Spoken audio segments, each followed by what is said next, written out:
Hello, everyone, and welcome back to the Seven Figure Frequency Show. I am really excited to introduce you to our official event sponsor, who gives us very, very yummy products that are amazing and organic and very, very safe to put on our skin. And Allana is going to be sharing more about that with us in a moment. So Allana Taylor is owner of Sabali Pure, and she is married to the love of her life, Astrologer Eric, who owns Big E Astrology. So she's very woo, like the rest of us. She lives in Scottsdale with her 4 sons. She started exploring healthier lifestyle choices while caring for a sick family member, and that is when a friend introduced her to homemade body butter, which ignited her passion to create holistic body care products. She loves using botanical ingredients to create everyday essential products that do the unexpected, right? We tend to underrate how amazing these products can be. So Sabali Pure is her first solo venture, and you can find it at high-end resorts, private retreats, and at her website, sabalipure.com. And we're going to be sharing with you later how you can get something extra special from her. So welcome, Allana, to the show. Thank you so much. It is so wonderful to be here and to spend some time with your community. Yeah, I know that you are open to so many things organic and natural, and obviously with your husband being into astrology, and I know you're into all things energy and cosmos and universe and stuff like that. So when did that Absolutely. interest start? So the energy and cosmos stuff, I think that's probably been most of my life. I can remember as a child sitting around and discussing earth changes and energy fields. At probably 8, 9 years old, I first started questioning my grandmother about things even younger than that. So that's always been a part of my life. But the actually getting into my husband and I taking these things on for our businesses, that probably started about 7 years ago. Um, I started 7 years ago making body care because I cared for my mother in law who had breast cancer that metastasized to the brain. And I say to people, she became my fifth child at that point. And I wanted to have something healthier for her and for the family. And it just kind of started small. And I started researching. I love herbs, and I started researching amazing botanicals that could do different things. And before I knew it, I started to think, well, if I'm going to make a product that is everyday use, I want to make it extra special for people and maybe even have it do something that you don't expect. So, our deodorants actually help to detoxify the body, pull heavy metals from the body, and balance the endocrine system. Wow, I love that deodorant, by the way. It took me a moment to Mm. figure out how to like get it out, because the way the pack, like, it's great, but just to push it Mhm. up from the bottom. Same with the lip balm and various things like that, but it smells incredible. Thank you. You know what? Do you remember? I don't know. I used to have push-up ice cream cones that they would sell from the ice cream man when I was a kid, and you'd push that little stick up. That's what I try and tell people who are of a certain age. Like, remember when we used to do this as a kid and you push it up through there? And then everybody goes, oh, yes. So, yeah, I have a video on my on my social media, but I need to make sure I need to somehow be able to get that message out more. What's But yeah, it's interesting to me, Alana, is that mhm. aside from the product being 100% pure, the packaging, not just the aesthetics, but the Mhm. ingredients that go into the packaging, you're super mindful of making sure that a holistic product is not packaged in a bunch of yuck, because we know that that can happen with a lot of brands when we're going to, let's say, Whole Foods or equivalent kind of stores, where we assume, oh, it's called Whole Foods, so therefore we're going to find everything whole and pure in there. And in fact, that's not the Mm. case. And if you can't see Allana, everyone, she kind of rolled her eyes over that, so she knows. It's so funny. So there's this thing, it's called greenwashing, and it really goes across the board from, as you mentioned, the ingredients, which obviously sometimes, first off, let me back up.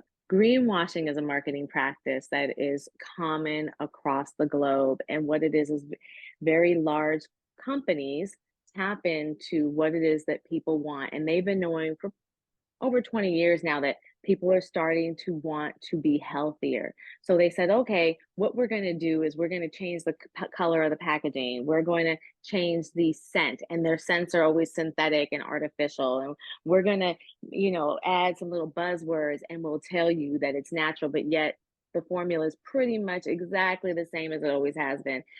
But that concept can go across the packaging, can go across everything. So our packaging, I'm super proud of it. It is actually compostable.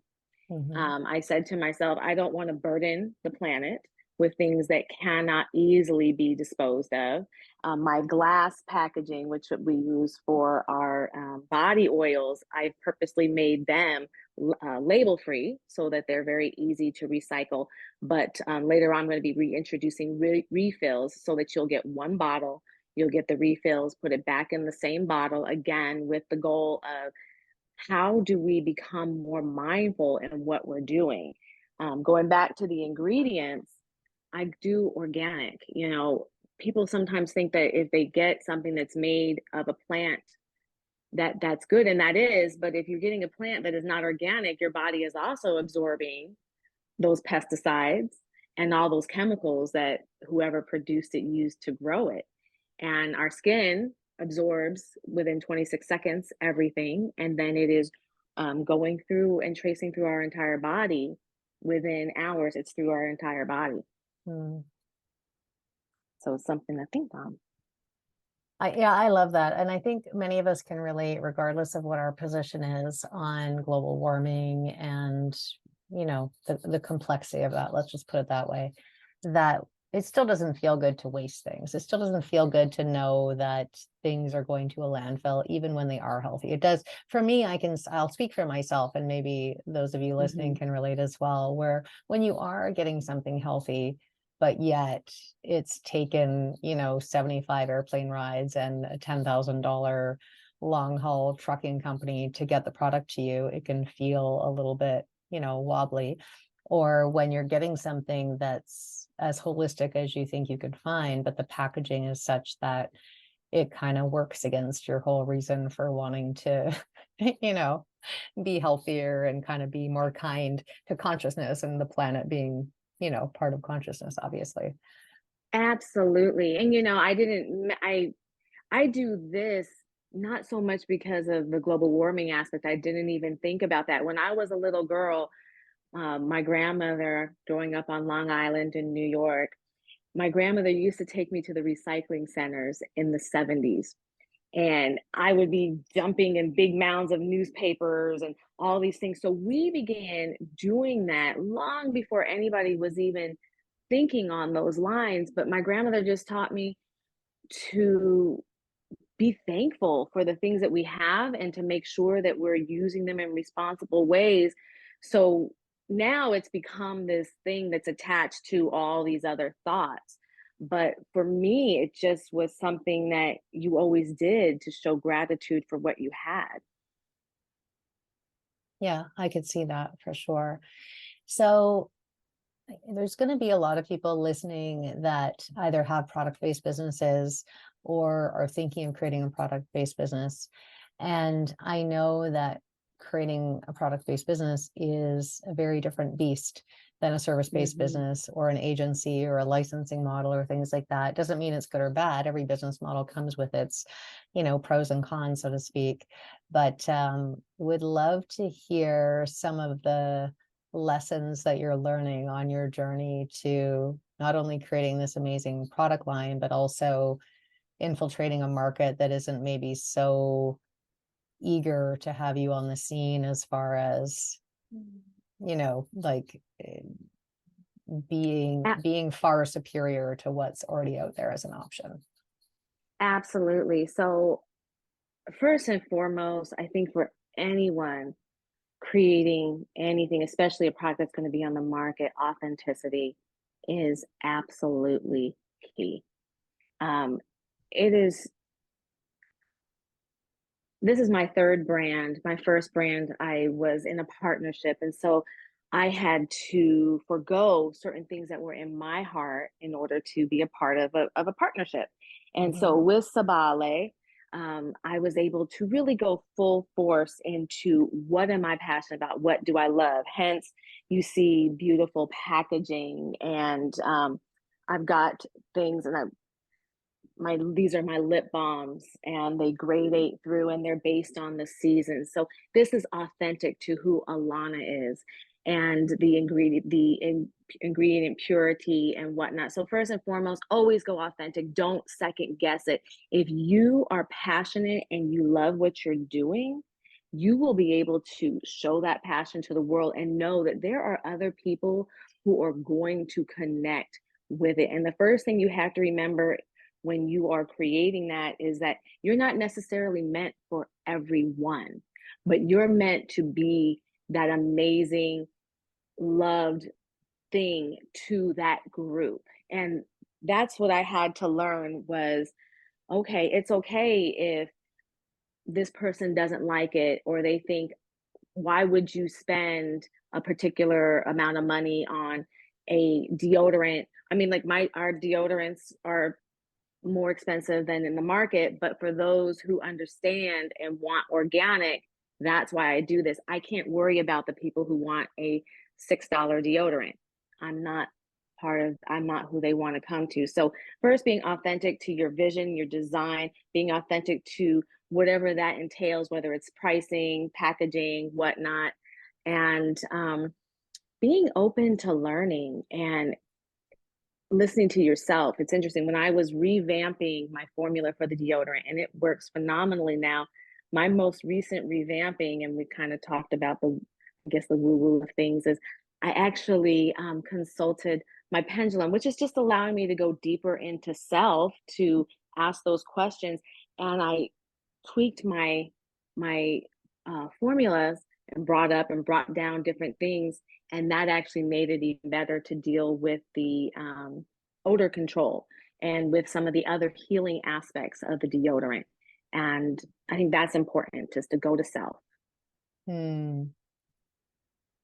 Yeah, I love that. I've coached a lot of people in product-based businesses, and I know there can be things like, it's a volume issue. You're going to get a better manufacturer and distributor when you can increase your volume. But when you're just starting out, you don't have the volume. And so then there's a risk involved in, do I spend money like ordering more products if I don't know if I can sell them, or if I don't know if I have the distributors, or then you're also spending money on marketing and advertising to drive traffic to the site, and there's all the relationship building and stuff. I know, profit margin wise, it can be very rewarding, of course, to have a product-based business, and that's why I think it's, in my opinion, good to be in it if you're passionate about it, because at least the passion kind of leads you through it, right? But the profit margins are very different because there's so much overhead involved between packaging and manufacturing and distributing and quality control and educating the marketplace and driving traffic to the site and all the things. So I have mad respect, my point is, for Mm. anyone that's getting into a product-based business, because I do think it takes a very special kind of entrepreneur. Like, what do you think, if you look at all the what's the word I'm looking for? If you look at all the qualities The that you the need to have in place. components, you have to be you have to be tenacious, and you have to be able to think outside the box. So that's part of some of the things you hit on are part of my small batch approach. I love it because it allows me to connect with my product in a way, but you have to have that small batch approach in the beginning. And I guess I manufacture, so I actually buy my raw materials, mix it up, and do this because there's nobody else who makes a product exactly like mine. But even when it comes to my buying accessories, like my dental floss, which I don't manufacture dental floss, but I have particular standards of the essential oils and whatnot that are used in this. It's You have to buy a little less, test it out, be willing to take those risks, and find those manufacturers who are willing to work with you as you grow. Um, Absolutely. I know that's a like a really And making sure that there's a values alignment, right? Like a lot of times I hear mhm, from people that the manufacturer will tell them all the things they want to hear to get your business. And then once you're in the door, you're mhm. like, oh, apparently we have a massive values misalignment here. Absolutely. And as a small person, I've had that happen with people, like for my tooth powder, for example, and so there were different times that I was actually going to bring the manufacturing outside and I had to bring it back in. And right now I'm actually looking at expanding and keeping my manufacturing in-house. And I have begun doing custom formulation for other people who like the way that I do things but can't find somebody. And that's why I even started manufacturing in the first place, was because so many other private label manufacturers were not adhering to the standards that I felt should be part of the body care conversation. Hmm. Yeah. And I think it's true in any business. Like the majority of people I support have an agency model or some sort of service-based model, something like that. And a lot of people don't take leaps in their business because they're already anticipating rejection. I know Mhm. the same is true in a product-based company. Here's your little baby. You fell in love with it. You believe in your product wholeheartedly. And I'm saying this for all of us that have products, right? Mhm. Like, of course, we're Mhm. going to be in love with them. And then you go and shop it around, and people maybe ghost you, or they tell you Mhm. your product is whatever, less than glowing, or you know what I mean? Like you want everyone to think Mhm. it's the greatest thing since sliced bread. And maybe that's not always the feedback that we get. And because it can be subjective, not unlike art, right? Where some people think the Mhm. art's beautiful and others think it's, not attractive. So for anyone in business, because I'm sure you've had your share of people not responding to your product or your brand or you the way you would have preferred. Maybe there have been some commentary about your product that, maybe stung a little bit or something like that. How do you deal with, we'll call it rejection for lack of a better word, but Mhm. just either dismissing you or rejecting or not receiving you the way that you intend or receiving your product the way that you intend? How do you deal with that stuff?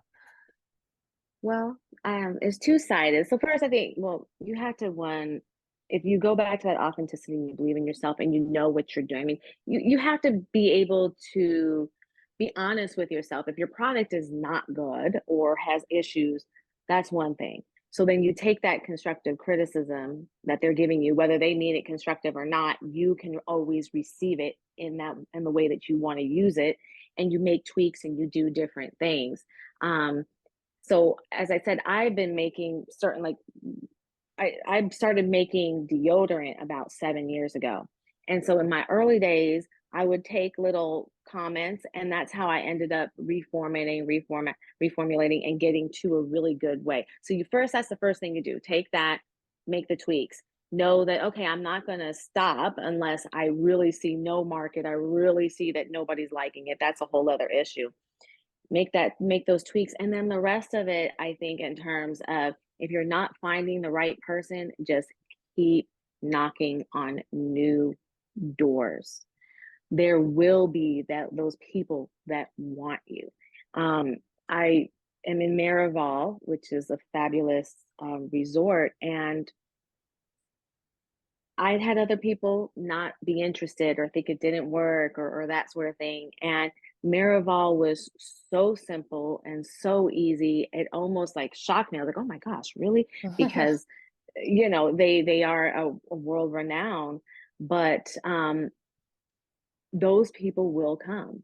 And once Hmm. you start, they will come and they will come. And that's kind of, I think, the sales game is for every 98 people that say no, those two that say yes. And then it just becomes and begets and begets and begets from that point. Um, so it's a combination of being honest with yourself Hmm. and then having complete faith. Hmm. I love that you shared that because I was hearing as you were talking throughout our interview that perseverance really is, I think, one of those really top qualities, right? Regardless of the business.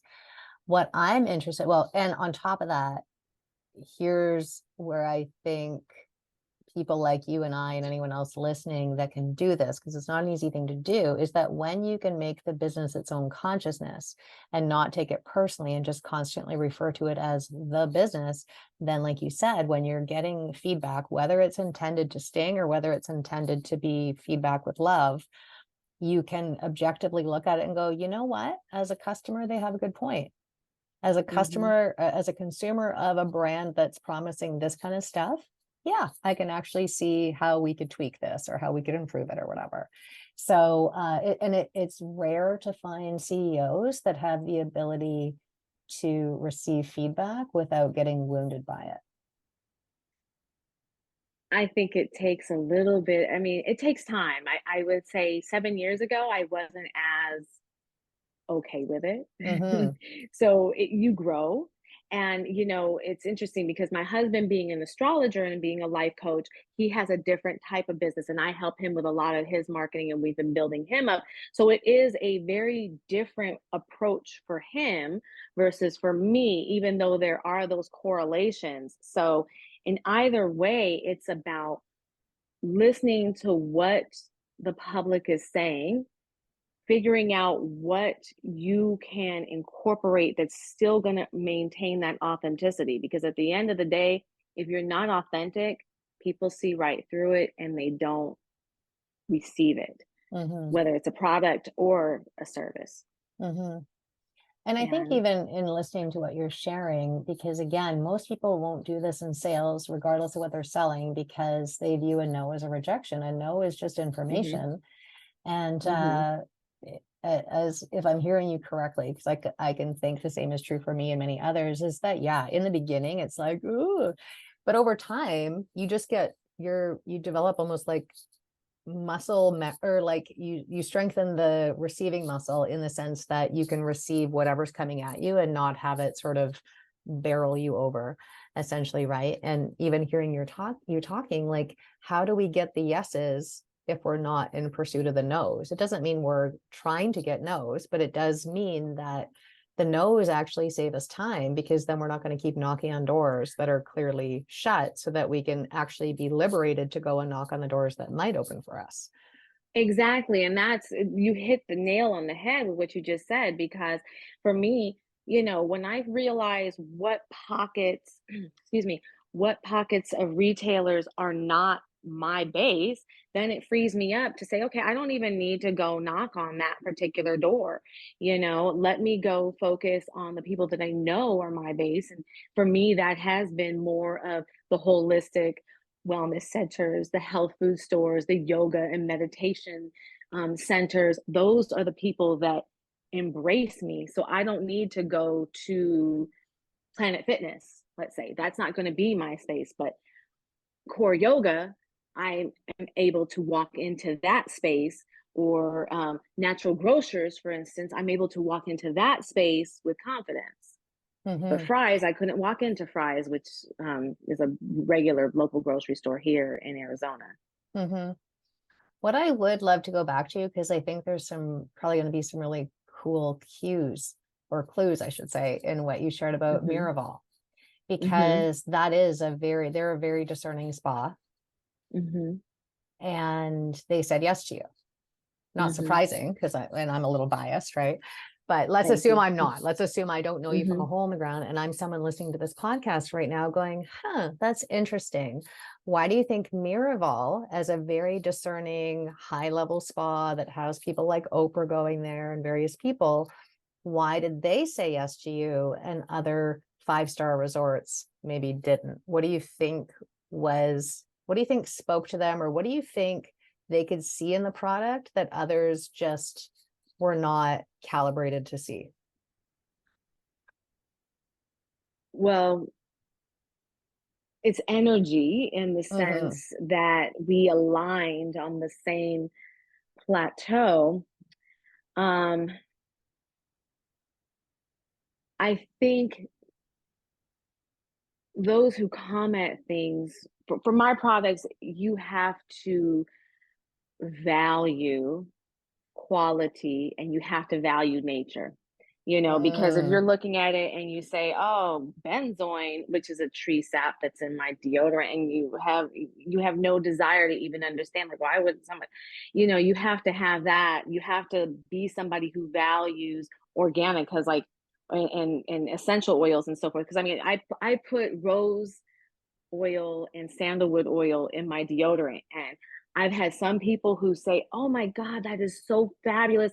I love that you're using essential oils. And why wouldn't you put the best things on your skin that are being absorbed into your body? And on the flip side, I've had people say to me, that is so wasteful. Why would you put such a nice ingredient in something like a deodorant that just goes under your arms? So, and I've See, and had that's obvious to me because just as you're excreting things from your armpits, you're also absorbing things. I put Mhm. essential oils on my armpits every day. TMI, everyone, so you're welcome. But I do Yeah. because why Well, not? Put them on my feet too, because you absorb so quickly on your feet, right? absolutely, Hmm. absolutely. But I mean, that's been the feedback on the same product. And so, okay, thank you. We don't align, and that's all right. You know what I mean? And Hmm. it's okay for me to say, maybe one day you might change your mind. Right now, you're not in that space to receive. That's okay. When you're ready at some point, I'm here to talk to you then. And if that point never arrives, then that's okay too, because there's somebody else that bees speak to, you know. Hmm. Um, and I'm all about the health. I think, as I mentioned, my mother in law, who had breast cancer, metastasized to brain cancer, she used to, in her early days, help me label with my last company my packaging. And it was so powerful to have this woman who, I don't know if her cancer was created through the use of deodorant or not, but I know it didn't help her. And so Hmm. to have her helping me used to be so powerful, and it was so inspiring. And that's even how, when I started looking at the formula and saying, well, okay, I've got this natural product, but how do I make it better so that somebody like my mother-in-law, or a story like my mother-in-law, is less likely to happen? Well, if I help keeping people and their bodies in constant detoxification, which is called antitoxification in the Ayurvedic world, if I keep them constantly in that space, they have less likelihood of things becoming stagnant. And that's where all disease comes from, is when our bodies stop moving and flowing and stagnation sets in. That's when most illnesses begin to manifest. So I think being open to receive, she taught me a lesson. Even though she was, in many ways, by the time she went through her brain cancer, was my toddler child, she taught me a lesson, and I had to be open to listening to it and hearing it. Hmm. Yeah. And did she inevitably succumb to the illness? Yeah. I only ask She because did. people listening will want to know Hmm. how that Well, played out, right? To So, yeah, no, yeah, no, no, no, and, she did pass away. It had nothing to do with her cancer by that time. hmm. She just, but she did pass away. To be honest with you, she got pneumonia, and, Hmm. that was it. But, totally unrelated to anything with that. Hmm. But I think she's it sounds like there's and I don't know because we haven't chatted about this for a while, but it sounds like there's an opportunity to really get into the women's health slash cancer prevention sort of industry. I mean, I think of just all the groups on Facebook and LinkedIn and other sort of support groups, right? That would be all over this. I want to go back to the Miraval for a second because mhm. uh, if I'm hearing you correctly on that, and again, this is just to support everyone else who's listening, whether we're selling a product or a service, but especially when we're trying to, I'll say, penetrate a new market or go after like a super high level brand or something, right? That it sounds like maybe you led with the values alignment. Absolutely. My first contact with them, I put a lot into my packaging. It's all very intentional, because I always thought, like, and that's one more thing, and I'm sorry to bring this in, but when you are creating, think about your end result. I've Hmm. always known that my products were going to be in very beautiful spaces. So therefore, it had to be equally beautiful so that those people, that environment would respond to it. So I led them with pictures and the values of it and whatnot. And when it came time to, I mean, I offered them product, here, and that's the thing. You have to lead with a generous spirit as well. Not being, I'm not telling you to not be smart about what you're giving away or doing, but you have to lead with a generous spirit because generosity begets generosity. And Hmm. So yeah, and I sent to not just the main person that I was speaking to, but I sent to her office staff as well. I said, listen, how many people sit around you? How many people are in your team? Oh, okay, there's four. Then I'm sending kits out for four people because I want all four of you to experience this and fall in love with it. Hmm. Yeah, I love that. I agree. And that's the other thing too, right? With a product-based company, and I guess it depends on the product, but there is for profitability purposes, there is that amount of product that you do need to set aside for promotional sort of sampling and stuff, right? That a lot of people don't factor into their pricing, into their overall budget and things like that. So, I mean, this is a great takeaway for everyone listening. I hope you're really taking this in. It doesn't matter whether it's service, by the way. I mean, I hear a lot of people want to get into corporate, for example, and one of the best ways to get into corporate is to look at where there are values alignment to say, okay, we're already meeting together tete a tete because we share the same values, and that can help people respond well. And in your case, you led with the values around the products and them wanting to have very high quality products that were beautiful, that you already knew they were discerning, you already knew they had a very high standard of care as far as the products they were going to be selling in Miraval, but also using with their clientele, right? And because you took the effort to get to know that about them, I can see how that was an easy yes for them, right? And most people aren't willing to do that. So, but especially for those of you that have a product-based company, meaning physical products, well, I guess digital too, but definitely physical products, right? Go and do your due diligence on what that values alignment is, because on top of that, like you're pointing out, the no's that you got probably were with companies where there wasn't a values alignment. Absolutely.